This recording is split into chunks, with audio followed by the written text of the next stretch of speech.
We don't know if this is going to hit home for you, but we know it will for many. We're talking about the roommate mode, and it's a level that many married couples experience. It's seriously a quiet danger zone for marriages because although there may not be major problems going on, the problem is that there's nothing going on. We feel this can be a really poisonous thing to a marriage and often will either end in divorce or kind of like a grind it out till Jesus comes type of marriage, which is terrible. I mean, if you think that term's kind of funny, like grind it out till Jesus comes. But when you're talking about your marriage and you're talking about years and years of togetherness that's trudging, it feels like trudging. And your home lacks warmth and love and that healthy example to your kids of what a great marriage can be. That's awful. So stick with us as we share our own journey and take you into a little deep dive of some things that we went through and what the impact of either staying or getting out of this mode can have.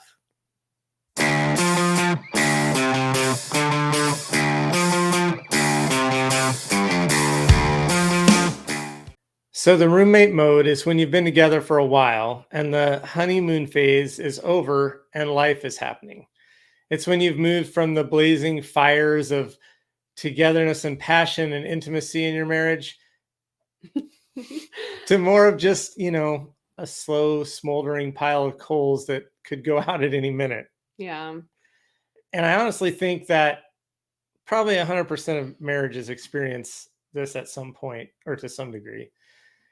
You coexist in the same house and you co-parent your kids if you have them, and you just go through the motions and you don't have interaction, you don't have emotion, and little to no intimacy with each other. Yeah. And you may, have those necessary conversations like, hey, did you pay the water bill? Or, hey, me and the kids are going to be at the dentist's office when you get home. So, just so you know, but that fun loving, like banter and deep conversations about just the stress and blessings of each day and that physical connection of a thriving couple, they've worn down to kind of going through the motions and just whatever, that whatever mode. And sometimes it's not even what you say, it's not saying that whatever, but it's a thought, it's kind of a stance that you have in your marriage. It's important to recognize the situation you're in, whether it's forced on you by life circumstances, which was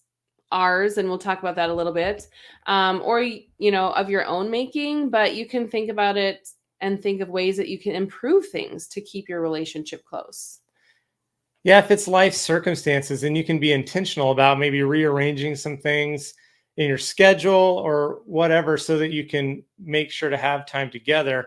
And if it's of your own doing, then maybe one of you or both of you need to cut some things out of your life that aren't as necessary as spending more time together. And maybe it's just being more intentional with the time that you do have together, because a lot of times we can just waste that time with meaningless stuff rather than actual conversations and time with each Right, other. like scrolling on your phone and just kind of checking out when you're together. But in roommate mode, like with normal roommates, like in college when you were single, you start getting super annoyed at the small things and that passive aggressive stance about it because you don't have that open communication to talk about it in a healthy way. So you start saying, like, I guess I'll take the trash out since it's been overflowing for a couple days, right? Or you start little experiments like, I'm going to leave this dirty spoon here and see how long it'll sit before they do anything about it. Or if they ever just help around the house a little bit, right? So kind of the same thing. Roommates that you don't really care, you're not really that close with, and suddenly your marriage is that way. Yeah, and honestly, we were in this situation years ago, and even though we realized it at the time, we didn't talk about it or know what to do to change it. Our situation was that we worked opposite shifts for years. I went to work, I left home at 5:30 in the morning, and she left before I ever got home, and it would be like 11:30 by the time she got home, and I was usually like cashed out on the couch by then. It was good for us because we didn't have to pay any daycare. We didn't have to spend that money. And one of us was always with our kids. And so we had all that time with our kids.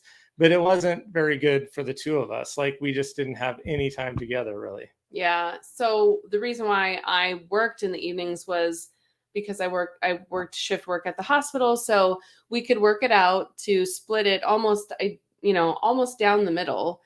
We'd leave notes for one another, because we wouldn't see each other, so we'd leave notes on the counter like, "Hey, remember to do this." Sometimes we would talk on the phone for a couple minutes in the car as we were driving to and from work. I would literally put reminders on my phone to talk to Nathan about this, like if there was something important. And it really felt that we were single parents in shifts, because most days of the week we were raising them separately, even though we were together. It just felt really weird. So we did that 7 years. Wow. And seven, yeah, did you I realize didn't even realize. That's 7 crazy. years? And it was a sacrifice we still feel was a good thing, because we did get that time with our kids and we didn't have to pay for daycare. But it did have a toll on our marriage, because we talked about it a little bit before this and kind of preparing for the episode.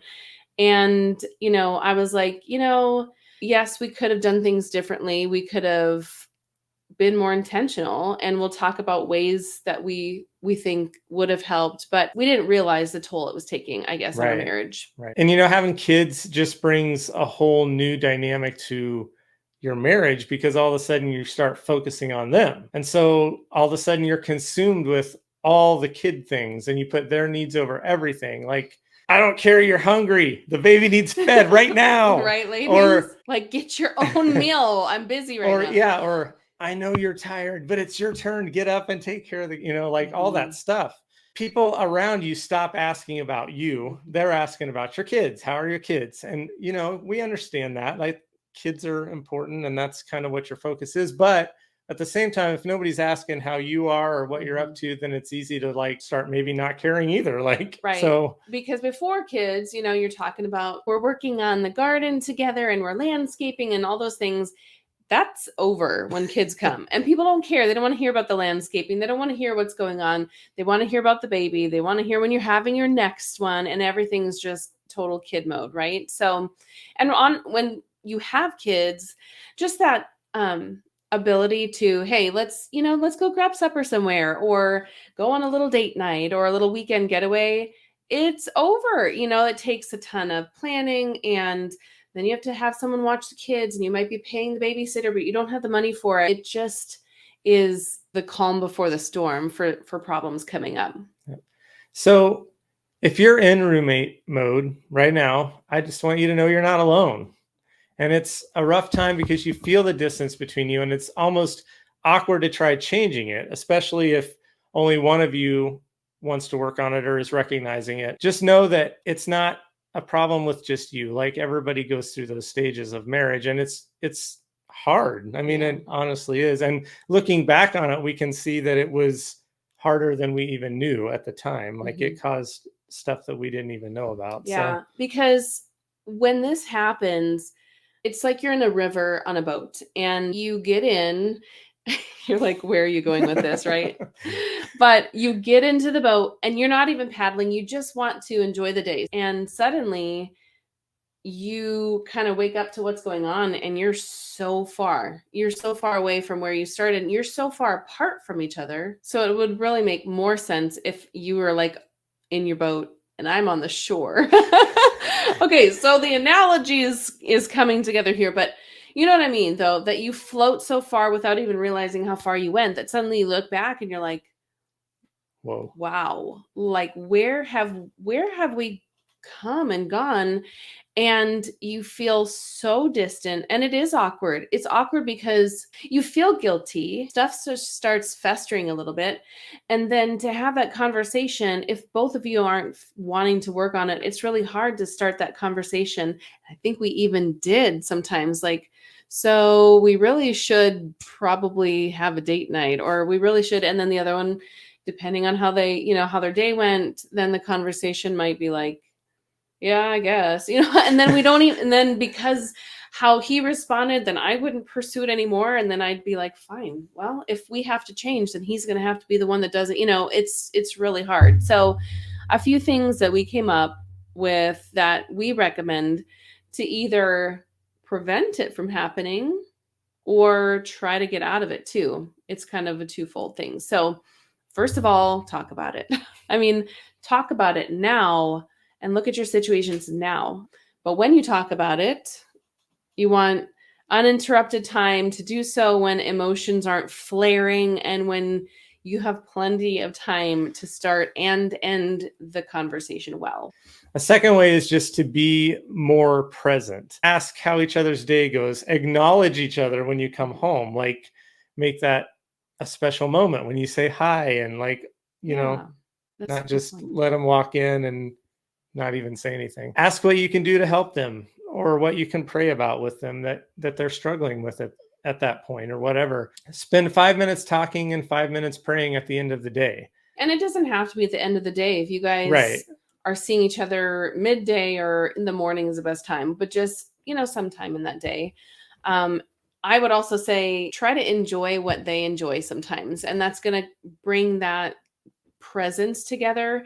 Maybe you don't want to watch football or basketball, but can you give 20 minutes to do that with him and see how much he enjoys it, and he'll feel like, oh yay, she likes football with me, or she's watching football with me, or watch a girly movie with your wife, because it'll feel connected to them when you try to be interested and enjoy things that they enjoy together.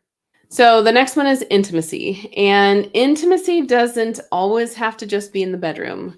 It has many things to do with your whole day. So when you're together on the couch, vegging out, watching a movie, just try to cuddle, because when we get snuggling with someone we care for, it, according to, like, I actually looked this up, but Live Science says that we produce oxytocin, which is also appropriately called the cuddle hormone, and it's released and it creates like a deeper bond and kind of a feeling there. And it may not seem like a big deal to cuddle, but it does trigger that yearning in us, and has a level of intimacy that just brings that a little more in focus. You can also hold hands, hug, rub them on the back, whatever, scratch their back, just little things that you're just creating that physical contact. And if you do want to have some fun in the bedroom and your schedules and kids are making it difficult, plan it. I mean, it may not seem like the most spontaneous, romantic way of doing it, but seriously, if you have a schedule that you don't have any time, then that means you may need to just plan it. Yeah, because we had to do that, and it's not like we, put it on our calendar and no matter what that's going to happen, because there was times where, migraine, legit headache, right? Or just stuff with the kids. One, we had small babies and one was up and not feeling well or whatever. So we're not just saying like, boom, like it's on the schedule, 9 p.m. Okay, let's go, and you're doing that. But that's why, like, there's also a book called Sex Begins in the Kitchen by Dr. Kevin Leman.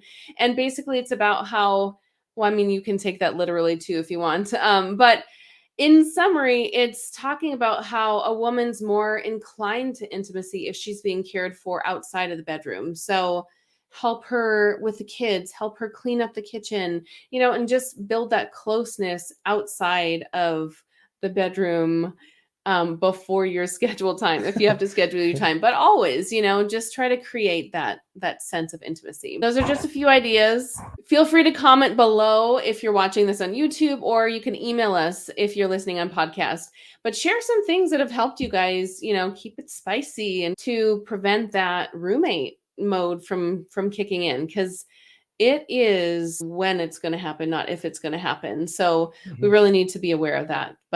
And it can be worse for some people and longer term for some, it just depends on your relationship. Right. So thanks for listening. I challenge you, if you want to share this with somebody, even if it's your spouse, that, I mean, totally depends on your relationship, but that could be your way of saying, hey, honey, this is something that I thought was interesting. It might start the conversation a little bit. Or, Ladies, I don't know if guys have those conversations, but ladies, we have conversations like that with our, coworkers or good friends.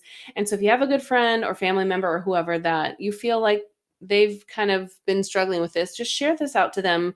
But remember to like and subscribe. We would really love to grow this, so help us out that way. And client care at disruptthepattern.com is our email. So email us with your ideas on how to keep things out of the roommate mode. Till next time, stay authentic and disrupt those patterns.